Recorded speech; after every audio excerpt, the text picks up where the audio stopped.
Ito pala yung avocado natin mga guys, no.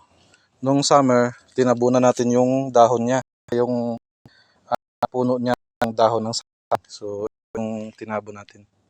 So ngayon, diretso na yung pag-uulan-ulan. Tinanggal na natin mga guys. Sa mga sumunod dun sa mga videos natin na gumaya, ginawa na dun sa summer.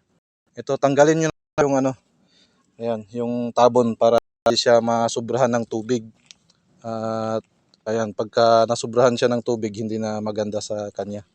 So kaya tanggalan nyo na ng tubig, ay tanggalan nyo na ng mga guys, no, dahon, yung takip dun sa may puno niya. Ayan. Ito, tulad nito, tinanggalan na natin to mga guys. Ayan. Ito yung avocado natin. Ayan. Lahat tinanggalan na natin dahil tuloy-tuloy na yung pag-uulan. Ayan. So tuwing summer lang yun, ginagawa natin na ganun lang. So yun lang mga guys, at maraming salamat na naman ulit. Yun lang.